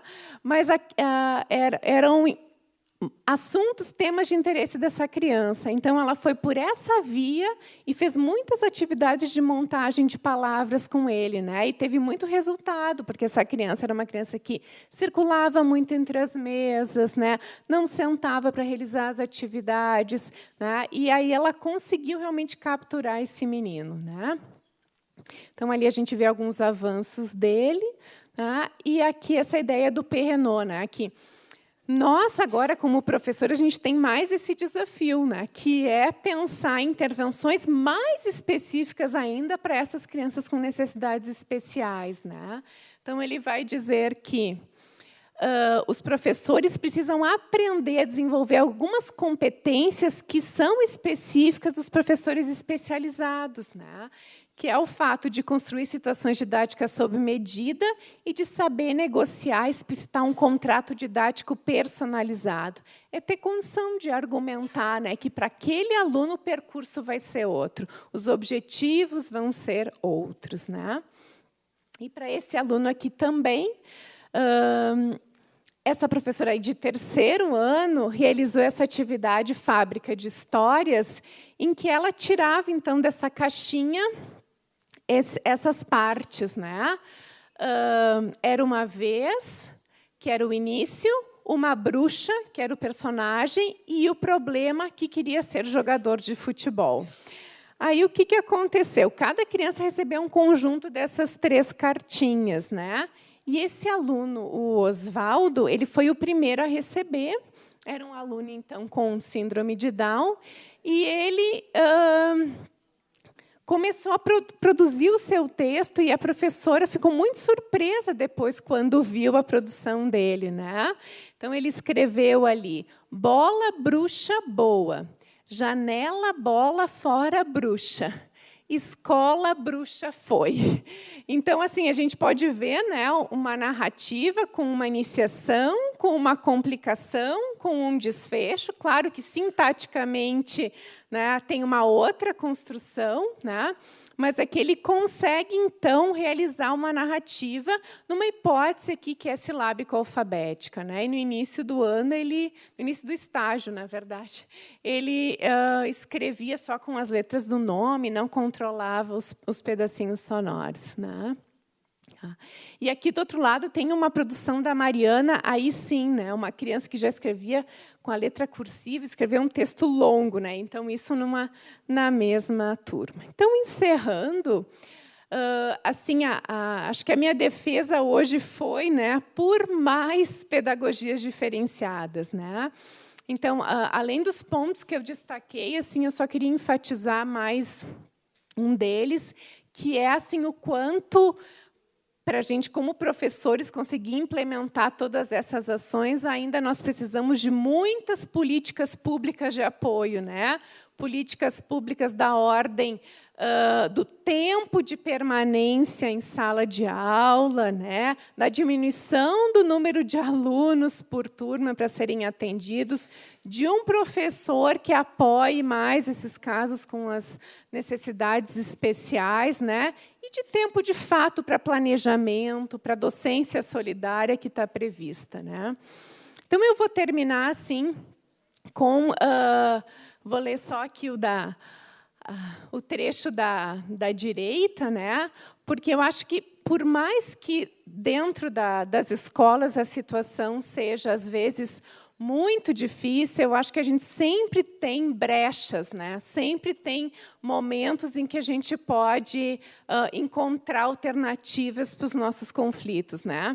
E essa aluna, então, ela escreveu esse texto, né, avaliando um pouco a experiência dela do estágio, mas que acho que toca muito quem é alfabetizador, né? Então, eu vou fazer a leitura. A realização do estágio trouxe muitos desafios. Agora, além das incertezas, tem uma grande certeza. É trabalhoso, desafiador, difícil, uma responsabilidade enorme, mas vale a pena. Tudo vale a pena.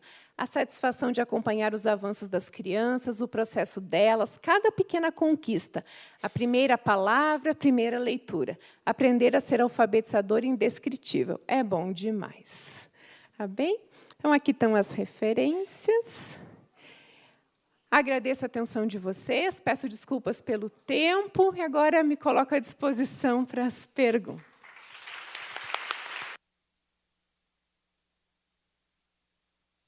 Obrigada, Luciana.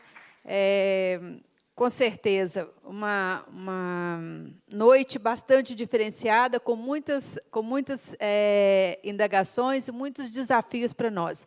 Porque acho que, Luciana, eu já abro aqui para vocês, enquanto vocês organizam aí alguém quer fazer as perguntas.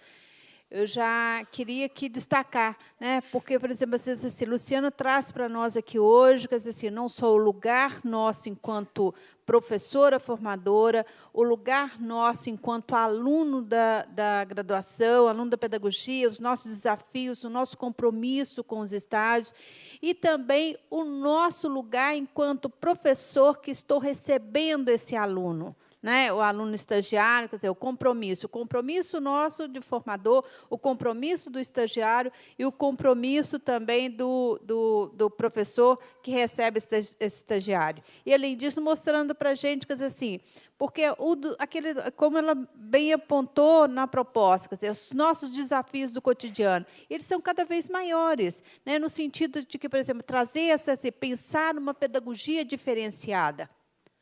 Querendo ou não, isso é a nossa realidade. Ela trouxe aqui para a gente um aluno com síndrome de Down, o aluno autista, o aluno que apresenta dificuldade, o aluno sem nenhum comprometimento, né, mas todos eles fazendo a gente pensar sobre a nossa sala de aula. Eu gostaria, então, de abrir para o debate. Alguém tem alguma pergunta, pode se manifestar. Pode, por favor. Ou, Valéria, você poderia, para mim, podemos fazer, aqui já temos,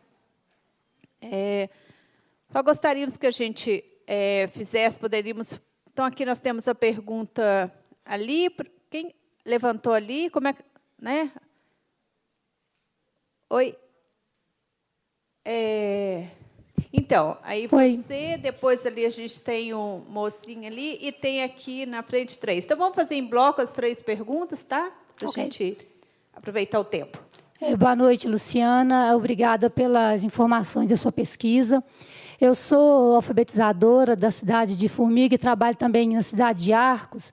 E a nossa grande dificuldade, realmente, como professora, nos anos iniciais, é se deparar com a questão do planejamento diferenciado.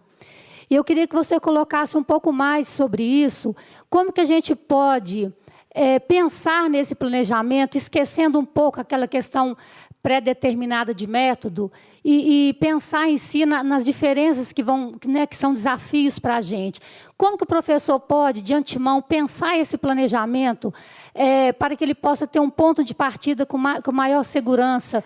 Porque quando a gente se depara com uma diversidade grande, né, de necessidades na sala de aula, se torna difícil pensar nesse processo.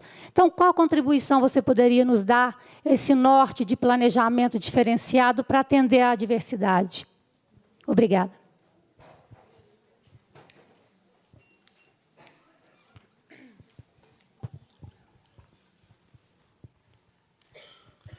Bom, boa noite, Luciana. Primeiramente, obrigado, não apenas pelo exposto hoje, mas pelo seu livro, que contribuiu muito para mim quando eu comecei a atuar como coordenador, que foi uma base para poder atrair os professores, para poder trabalhar e mostrar para eles como poderia ser prático a questão da alfabetização. E eu gostaria hoje, como também alfabetizador, que você discorresse um pouco sobre a questão da carência dos alunos nas escolas públicas. Porque a gente realiza o planejamento, mas na hora da prática em si, muitas vezes esses alunos com uma carência muito grande de uma presença, tanto do professor, da professora, eles acabam tirando um pouco do foco da aula para essa questão de ter atenção dentro de sala de aula, o que eles não têm em sociedade.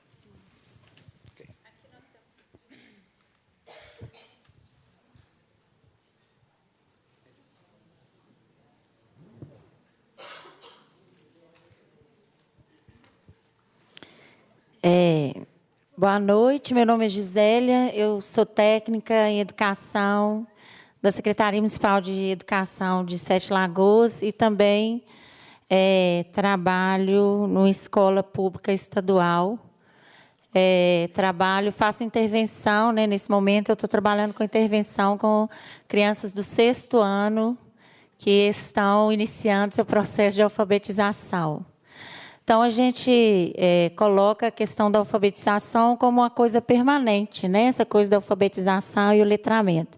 E a gente sabe que é um desafio do cotidiano escolar, né, Luciana? E essa questão da diferenciação pedagógica, mais do que um desafio, é um conceito a ser trabalhado no cotidiano escolar.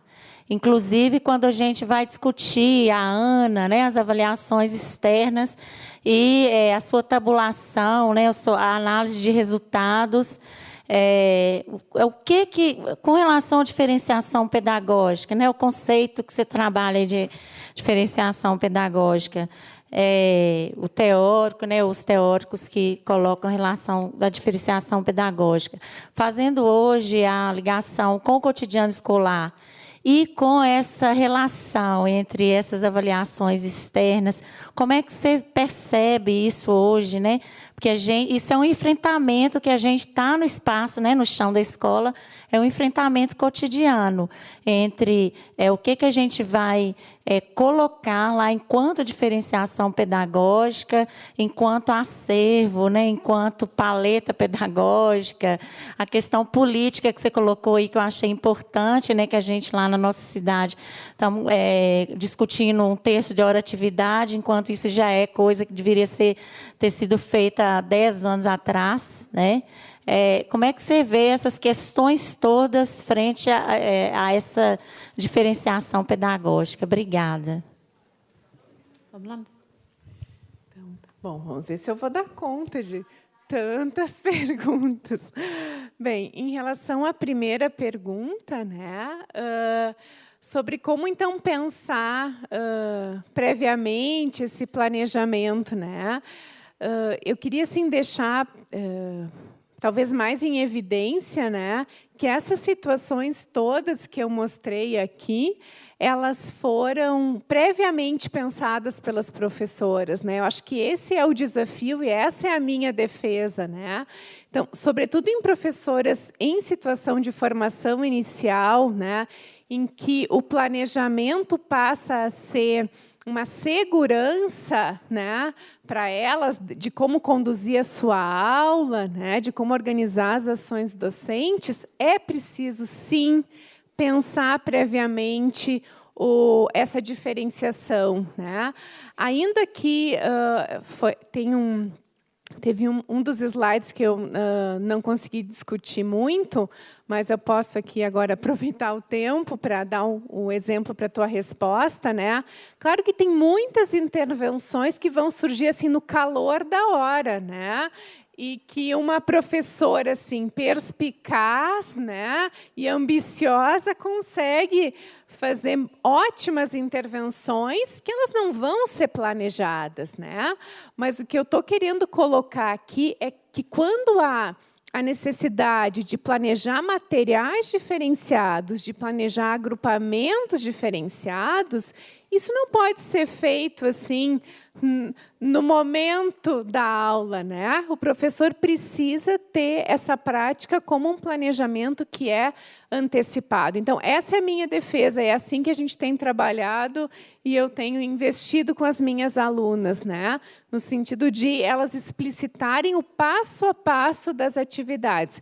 Claro que eu imagino que, ao longo da carreira docente delas, elas não vão precisar fazer isso tão detalhadamente como elas têm feito agora nos planejamentos do estágio, né?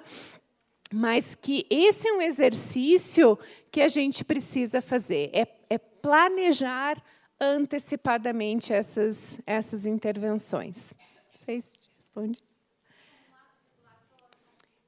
Sim, sem dúvida, né? Isso tem que ser a heterogeneidade, ela tem que ser considerada como um fenômeno inerente à ação do professor, né? Isso é algo que tem que fazer parte da prática docente do professor, né?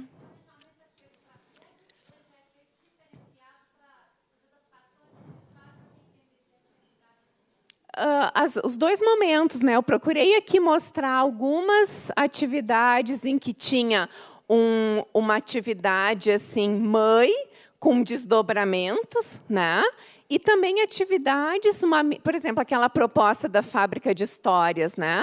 É uma atividade que não teve uma diferenciação no seu planejamento, mas teve na execução das crianças, né?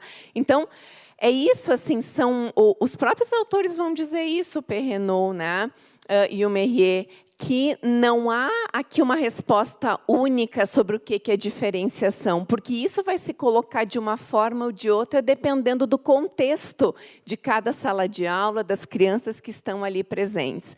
Mas uma certeza que eu tenho é que é preciso planejar já de forma diferenciada, tá? Bem, a segunda questão sobre a carência dos alunos das escolas públicas, né? Bom, eu acho que tem algumas situações assim que os professores se deparam não tanto com a dificuldade de lidar com os diferentes níveis das aprendizagens de leitura e de escrita, né? Mas é com a gestão da sala de aula, que eu acho que é um pouco isso que tu colocas, né? Da dificuldade do professor coordenar, gerir esse grupo, né? Para que seja possível trabalhar essas aprendizagens todas, né? Então, o que eu entendo aqui é que, com essas crianças que a gente enfrenta, tem esses embates, esses enfrentamentos, né? Muitas propostas que a gente tem utilizado no estágio de docência é de conquistar essas crianças, né? É de fazer com que elas façam uma aliança com o professor, né? Eu vou dar um exemplo ali da Elise mesmo. Ela tinha um aluno assim que deixou ela de cabelo em pé, né? Então, ela não conseguia gerir, contornar situações, tinha muitos conflitos, né? Então, ela fez um pacto com ele, né? Isso, então, pela nossa trajetória já no estágio de tentar levantar várias estratégias com alunos assim que, à primeira vista, nos desafiam muito, né? Então, ela escreveu uma carta para ele em segredo e deu para ele um caderno todo especial, único, como um pacto, né? Então, que na medida que ele percebesse que ele não estava conseguindo ficar na sala, que para ele estava difícil realizar aquela atividade, ele podia usar aquele caderno como uma forma de expressar o que ele estava sentindo, né? Então, isso assim tem receita? Não tem. Foi algo que funcionou naquela turma com aquela criança, né? Mas é tentar assim achar estratégias, conhecendo os alunos, né, de cada um de vocês, para fazer uma aliança com essas crianças, para que elas possam passar a confiar nos adultos, porque muitas vezes essa não é uma prática que elas já vivenciam em outros espaços, né? Então, também colocar essas crianças numa situação um pouco mais de protagonismo, né? Como eu mostrei ali que a Evelyn fazia, que era, de fato, assim, incentivar o relato das produções, as crianças publicizarem o que elas vêm realizando, né? Então, nesse sentido, assim, de evidenciar as potencialidades dessas crianças para o grupo. Eu acho que esse é um caminho possível, né, para lidar com essas situações que são mais extremas da sala de aula. Tá bem? E em relação ali à alfabetização, né, do 6º ano. Bom, hoje a gente tem o Pacto Nacional pela Idade Certa, né? o foco desse ano vai ser justamente, né, tentar recuperar, então, a alfabetização dessas crianças que não tiveram a oportunidade de se alfabetizar até o 3º ano do ensino fundamental, né? Então, a tua pergunta ela é bem contundente, né? Mas se a gente pensar assim que essas crianças precisam ter um percurso de formação diferenciado, elas também precisam ter uma avaliação diferenciada, né? Até que elas possam, então, ser colocadas numa situação de uma avaliação mais equitativa com seus pares, né? Então, seria muito injusto se a gente tivesse essas avaliações, né? Exigindo dessas crianças que, por N motivos, não tiveram as oportunidades de aprenderem, né, ao longo dos ciclos iniciais, do 1º ciclo, né, essas competências de leitura e de escrita, né? Então, acho que a gente precisa ter sensibilidade e precisa ter argumentos também, né, para sustentar essas diferentes práticas, esses diferentes contratos didáticos que precisam ser feitos para essas crianças que não vão acompanhar regularmente um nível esperado, né, das crianças do 1º ao 3º ano. E, por outro lado, também acho que cada vez a gente tem que pensar mais por que essas crianças chegam, né? Essa é uma pergunta que eu me faço muito. Por que elas chegam ao 6º ano, né, sem terem consolidado essas aprendizagens que são básicas, né, da alfabetização?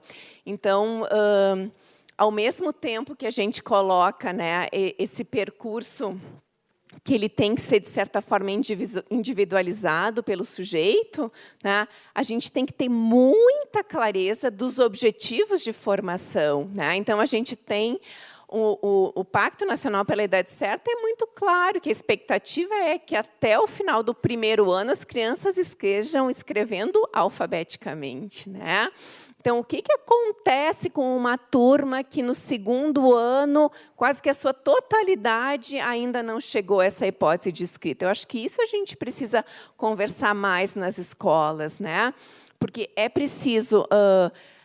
a diferenciação ela tem esse objetivo, é ir propondo formas de, entre aspas, recuperação para essas crianças no turno escolar e ao longo do 1º ciclo, e não que isso seja uma consequência que a criança tenha, então, que recuperar no 6º ano, como é o caso aqui.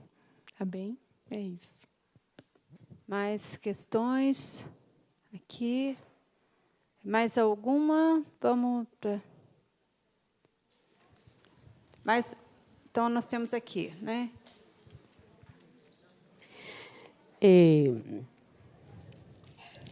Luciana, meu nome é Eliana, eu trabalho no ensino superior. Eu queria que você explicasse um pouquinho, para ficar mais claro para mim. O estágio acontece num núcleo formativo só, os professores vão assistir às aulas, os alunos vêm à faculdade e esse diário é colocado. Eu queria que você explicasse um pouquinho como que isso acontece, que eu fiquei curiosa.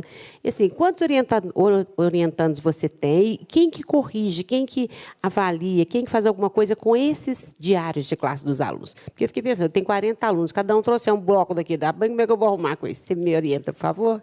Obrigada, viu?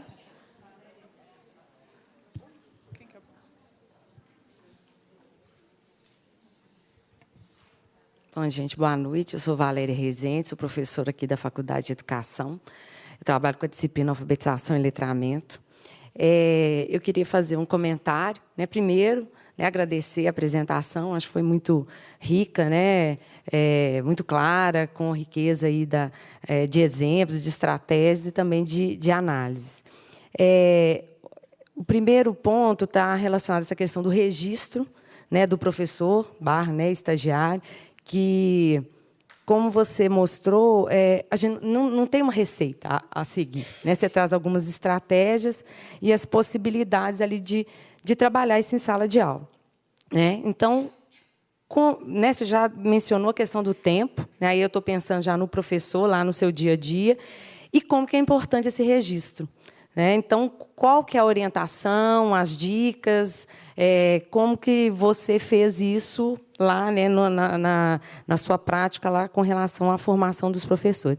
E outro ponto que me chamou a atenção, né, nos relatos, que eu acho que isso, né, esses relatos da prática são riquíssimos, né? Eu acho que ali é que traz esses indícios para a gente da possibilidade, né, de mudança. Diz respeito àquela parte em que a estagiária ela coloca assim, que ela estava tentando organizar o grupo, né, e que ela estava quase desistindo. Então, assim, como que a gente precisa deixar passar isso para os nossos alunos, né? E a professora tem que ter essa clareza do qual que é o seu objetivo, que é importante você correr atrás daquele objetivo. Porque é comum a gente ver o seguinte, o professor está lá tentando, né, organizar a atividade em grupo, mas, em determinado momento, ela pode ela desistir e ir para o caminho mais fácil, entre aspas, assim, que seria, vamos ficar todo mundo, né, um atrás do outro, individualmente, porque eu não consegui trabalhar em grupo. E eu falo isso porque eu coordeno a atividade aqui do PIBID, né, e a gente, muitas vezes, se depara com isso, né, nessa dificuldade, principalmente relacionada aos grupos, né, e essa organização dos grupos diferenciados. E, se a professora ela não tem clareza, não tem persistência, acaba, né, voltando, né, ou trabalhando numa prática mais tradicional ou mais individualizada. Não que não esteja, não é dizer que é certo ou errado, mas ter clareza dos seus objetivos de aprendizagem e como que você vai organizar. E como que você... comentar sobre isso, né? Como que isso é feito, né? Considerando aí essas dificuldades mesmo, tá bom? Obrigada, viu, Luciana? Passar para... Acabou? É só uma observação, desculpa. Com relação à questão do empoderamento da criança quando ela é alfabetizada, né? Quando ela é alfabetizada e letrada, você coloca aí com relação ao pacto, né? A gente tem essa discussão, essa trajetória aí do pacto, e a gente vê com relação à questão do empoderamento. Por outro lado, o paradoxo da invisibilidade também, quando ele não é alfabetizado, numa sala de aula onde não há essa diferenciação pedagógica, onde não há essa valorização, né? E onde ele está invisibilizado a partir da sua não alfabetização, as estratégias também, que não é só o professor que tem estratégias, né? Ele também tem as estratégias das quais ele se utiliza para não continuar invisível na sala de aula. E isso é uma coisa interessante, né? A relação da alfabetização do sujeito com o seu empoderamento na sala de aula e o papel crucial que o educador, a educadora tem com relação a isso. Como que isso é mais do que uma profissão, é um papel social também que nos compete, né? Então, gostaria que você colocasse sobre isso. No mais, muito obrigada. Bom, em relação, então, à orientação do estágio, né? O trabalho que a gente faz, ele é bem minucioso. Eu digo que é um trabalho artesanal, né? Então, no estágio dos anos iniciais, nós temos até 6 alunos, né? É o número máximo de orientandos. Às vezes eu até acho que é muito, porque, como vocês viram, assim, tem um investimento nosso na orientação de idas e vindas desse planejamento. Então, às vezes, a gente chega a olhar 4 versões de um planejamento, né, semanal. Então, isso, na nossa carga horária, é algo muito intenso, né? Esse estágio que eu oriento é só o estágio dos anos iniciais. No nosso curso é diferente aqui do curso de vocês, pelo que eu conversei com a Francisca e com a Valéria, né? Nós temos... As alunas fazem mini práticas ao longo do curso, nas diferentes etapas. E no 7º semestre, se escolhe fazer estágio ou nos anos iniciais, ou na educação infantil, ou na educação de jovens e adultos, né? Então, eu atuo no estágio dos anos iniciais, né? Especialmente com as turmas de alfabetização. Mas a questão, então, do trabalho realmente é muito minucioso. Nós fazemos em torno de 3 visitas para cada um dos estagiários, então vocês façam a conta, né? No mínimo 18 visitas por semestre, aí nós fazemos. E nessas visitas nós recolhemos o diário de classe, então, mas esses planejamentos semanais todos já foram revisados por nós, né? Nós fazemos uma revisão que é à distância eletrônica, depois, na quinta-feira. Na sexta-feira, nós temos a orientação presencial, e aí aquela foto que vocês viram do grupo trabalhando, né? E ainda tem, no final de semana, idas e vindas desse planejamento até ele ficar ajustado e aprovado, então, por nós. Então, realmente, assim, é um investimento muito grande da orientação das alunas, e isso repercute muito nas titulares, né? Esse semestre eu escutei assim, nossa, mas porque as alunas enviam os planejamentos para as titulares também, depois de aprovados, né? Mas eu estou gostando muito, ela faz atividades diferenciadas, ela explica bem o planejamento, né? Então, essa é uma construção assim coletiva, e o que a gente quer é que as alunas não desanimem, né? E que, na sua prática pedagógica, claro que vão fazer planejamentos não tão detalhados, porque já vão ter a sua experiência docente, né? Mas que esses princípios do estágio eles continuem existindo, né? Como realmente balizadores da ação, né? Bom, então, esses registros também, que era mais a pergunta da Valéria, né? Também as alunas têm esse engajamento, né? Então, como a Camila mostrou, de realmente utilizar esse momento após a aula para fazer os registros, as anotações. Até tem várias alunas que dizem, ai, prof, mas as crianças falam coisas tão legais, eu não consigo anotar na hora, né? Então, realmente, não é possível a gente registrar tudo, né? Mas isso faz muita diferença, a gente vê, para a condução das próximas semanas. Alunos que se deram conta, por exemplo, que uma atividade que era para funcionar de um determinado jeito, né, não deu certo, porque teve uma aula especializada no meio e interrompeu. Bom, na semana que vem, elas já vão planejar aquela atividade para um tempo maior, por exemplo, né? Então, tem uma questão de prospectar a ação para dar conta dessas situações que inicialmente não dão certo. Acho isso muito positivo em relação a esses registros, né? Bom, e eu acho que essa ideia, né, que a Valéria trouxe, da persistência pedagógica, porque assim as crianças não aprendem a trabalhar em grupo de um dia para o outro, né? Acho que essa, assim, também que tem que ter um convencimento da titular, né? Muitas vezes as professoras titulares, né, não concordam com o trabalho em grupo. Então, isso vai muito dos acertos da professora com as titulares e com a persistência. Geralmente, na primeira vez que as crianças vão se constituir nos grupos, né, vão aparecer muitos conflitos, né? E se a gente desiste, aí, bom, a gente está perdendo uma oportunidade preciosa de fazer com que as crianças cresçam naqueles conflitos, né?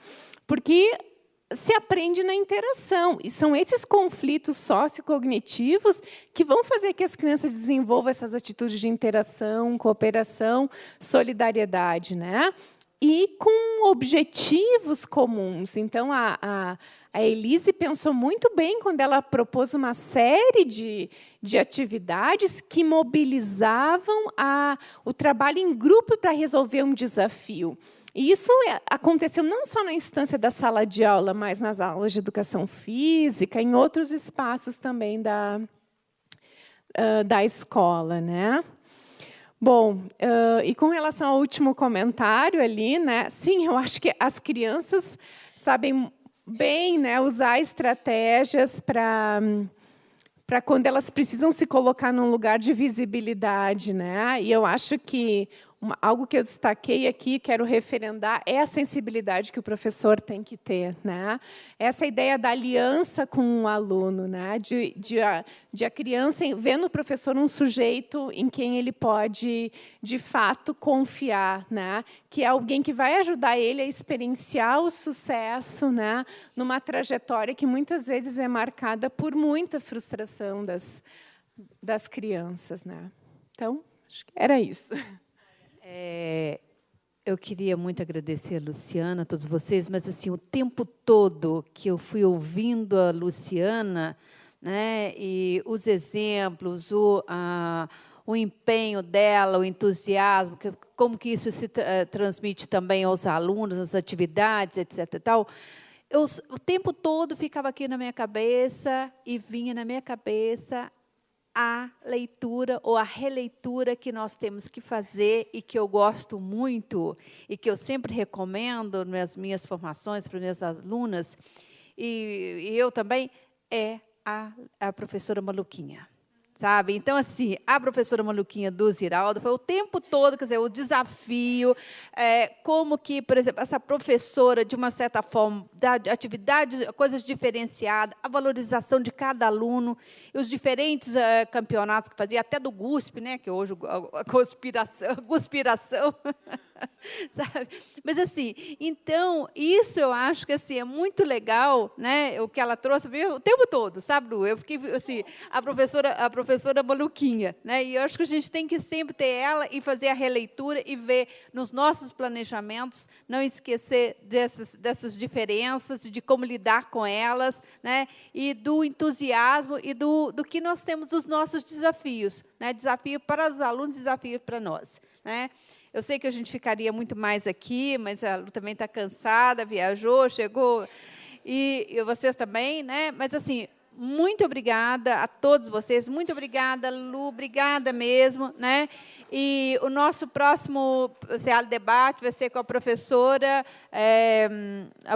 Denise, da Universidade Federal do Rio Grande do Norte, e depois, na sequência, nós teremos a professora Patrícia Corsino, que nós vamos fechar o semestre com a professora Patrícia Corsino, falando um pouco da educação infantil. E Denise veio falar sobre a questão da alfabetização. Gente, mais uma vez, muito obrigada a todos vocês e